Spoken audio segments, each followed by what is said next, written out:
నేను ఒకటే చెప్తున్నా, ఇక్కడుండే రైతాంగం నెక్స్ట్ లెవెల్కి మీరు ఆలోచించాలి.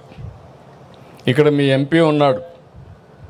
మీ ఎంపీ ఒకసారి మీ మారిగానే ఒక సాధారణ కుటుంబంలో పుట్టాడు, నా మారిగానే చదువుకున్నాడు, అమెరికాకి వెళ్ళాడు, అక్కడ ఒక ఐటీ కంపెనీ పెట్టాడు డాక్టర్గా ఉండి, బాగా డబ్బులు సంపాదించి మళ్ళీ తిరిగి ఇక్కడికి వచ్చాడు ప్రజాసేవకు. అంటే ఒక సక్సెస్ స్టోరీ చిన్న వయసులోనే. అక్కడి నుంచి ఎంపీగా సునాయాసం గెలిచాడు. కేంద్రంలో డబుల్ ఇంజిన్ సర్కార్ వచ్చింది, మనకు అవకాశం వచ్చింది, ఆయనకు కూడా జాక్ పాట్ వచ్చింది. ఒక మాటలో చెప్పాలని ప్రజాసేవ చేయడానికి ఇంత తొందరలు ఇవి రావు. అది మీ ఎంపీ కావడం మీ అందరి అదృష్టం. అది కూడా చెప్తున్నా, గుర్తుపెట్టుకోవాలి. ఇక్కడ మీ ఎంపీ లెవెల్ హెడ్గా ఉన్నాడు, చేయాలని తపనుంది, డెవలప్మెంట్ చేయాలని తపనుంది, ప్రపంచాన్ని చూశాడు, దేశంలో మంత్రిగా ఉన్నాడు. ఆయనకు కూడా చెప్పా, ఎక్కువ సమయం స్పెండ్ చేయండి. ఇక్కడ రైతాంగం ఎవరైతే ఈ ప్రాంతంలో భూమి ఇచ్చారో వీళ్ళని ప్రయోజకులుగా తయారు చేయాలంటే ఏమేమి తయారు చేయాలనో ప్లానింగ్ తయారు చేయమని వారికి కూడా చెప్పా. నేను ఇంకొక మాట కూడా చెప్పాను, ఎక్కడ పోయినా మిమ్మల్ని గురించి ఆలోచిస్తాను. ఒక ఉదాహరణ ఎస్ఆర్ఎం విట్టుకు చెప్పాను. నేను ఎప్పుడూ చెప్పేవాడిని, ఒకప్పుడు హైదరాబాద్లో మీరు చూస్తే ఎక్కువ భూమి పేదవాళ్ళకు ఉండేటివి. నేను పదే పదే చెప్పేవాడిని, మీరు భూమి అమ్మద్దండి, అమ్మేస్తే తక్కువ ధరపోతుంది, దీని విలువ పెరుగుతుంది, మీరు పెట్టుకోమని చెప్పేవాడిని. కొంతమంది సరే అవసరాలు లేకుండా తెలియనితనం కూడా ఉండి అమ్మేవాళ్ళు. అమ్మితే డబ్బులు వస్తే ఏం చేయాలో తెలిసేది కాదు. అంత మునుపు 50,000, 30,000, 10,000 రూపాయలు అమ్మే ఎకరా 4 కోట్లు 5 కోట్లు అమ్మితే ఆ డబ్బులు ఎక్కడ పెట్టుకోవాలని తెలిసేది కదా. అప్పట్లోనే గోను సంచుల్లో పెట్టుకునేవాళ్ళు. నేను ఎప్పుడూ ఎగ్జాంపుల్ చెప్పేవాడిని, వీళ్ళంతా నేరుగా 5 స్టార్ హోటల్ పోయి కాస్ట్లీయెస్ట్ విస్కీ పేరు తెలియదు కానీ ఆ హోటల్లో ఉండి విస్కీ తాగాలనేవాళ్ళు. అప్పుడు నేను ఇవన్నీ మళ్ళీ చెప్పేవాడిని. ఇక్కడుండే మీకు కూడా చెప్తున్నా, దుర్వినియోగం చేయొద్దండి. అమరావతి రైతాంగం అంతా మీరు మీ పిల్లలు ఆలోచించండి. అందరం సాధారణ కుటుంబాలను పుడతాం. వచ్చిన అవకాశాన్ని ఉపయోగించుకుంటే మనం అనుకున్న స్థాయికి ఎదిగేదానికి అవకాశం ఉంటుంది. మీరు ఇంటికి ఒక ఆంట్రప్రెన్యూర్ అన్నాను. ఆ ఆంట్రప్రెన్యూర్ అనేది అమరావతి నుంచే ప్రారంభం కావాలనేది నా ఆలోచన.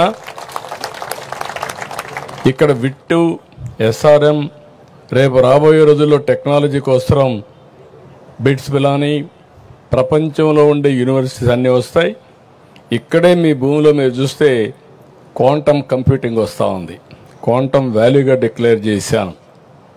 విశాఖపట్నంలో నిన్నే గూగుల్, ఈరోజు ఢిల్లీకి వెళ్తున్నా, గూగుల్ కూడా వచ్చే పరిస్థితికి వచ్చింది.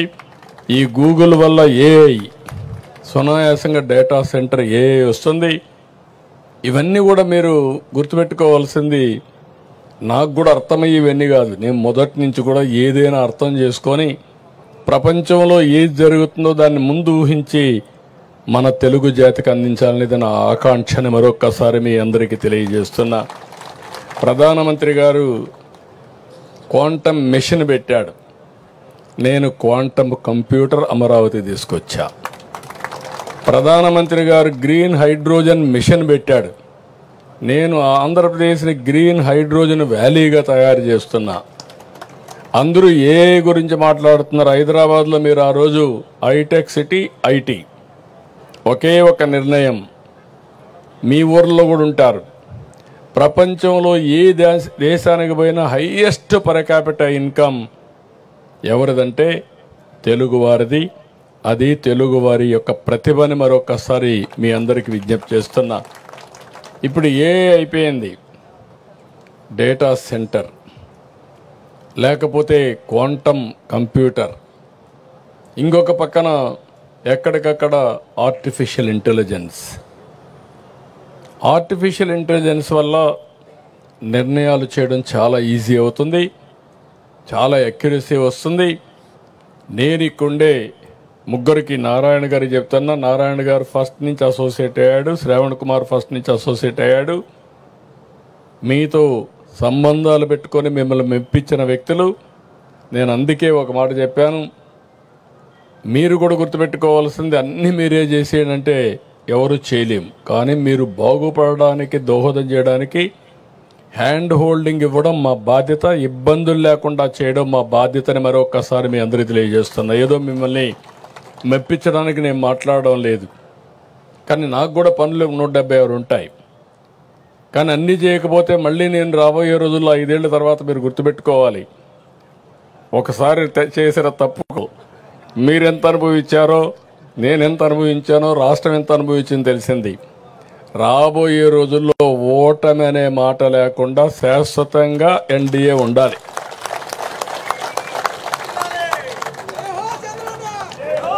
ఎన్డీఏ శాశ్వతంగా ఉంటే అటు నరేంద్ర మోడీ గారు 2047కి ప్రపంచంలోని నెంబర్ 1 ఆర్థిక వ్యవస్థగా భారతదేశం తయారవుతుంది.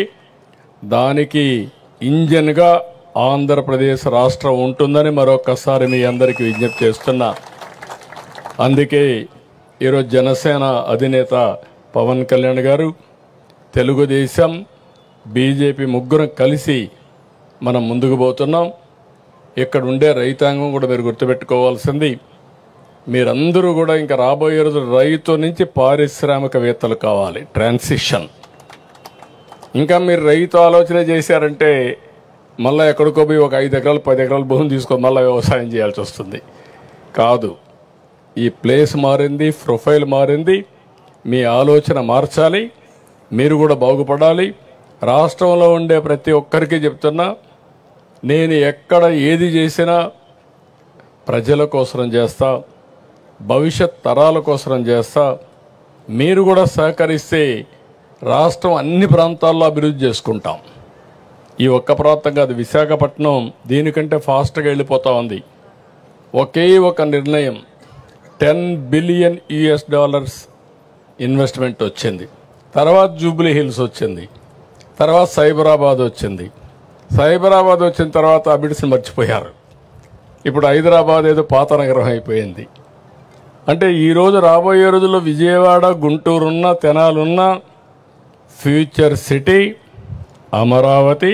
ఇది seat of power, seat of governance. ఇది గవర్నెన్స్ ఇక్కడి నుంచి రన్ అవుతుంది.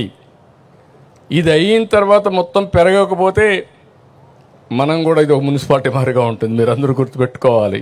దీనికి విలువ పెరగాలంటే కంటిన్యూగా సపోర్టింగ్ ఇన్ఫ్రాస్ట్రక్చర్ రావాలి. హైదరాబాద్లో ఇన్నర్ రింగ్ రోడ్ వచ్చింది, ఔటర్ రింగ్ రోడ్ వచ్చింది, సిటీ నుంచి కొన్ని రోడ్లన్నీ కనెక్టివిటీ వచ్చాయి. అక్కడ సరిగా చేయలేకపోయాం, బిల్డింగ్లన్నీ కట్ చేయలేం. కాబట్టి ఇక్కడ బిల్డింగ్లు కట్ చేయాల్సిన అవసరం లేదు, ప్లెయిన్ ల్యాండ్ ఉంది. సింగపూర్ ఇచ్చిన ప్లానింగ్ మీరు చూస్తే one of the best plan.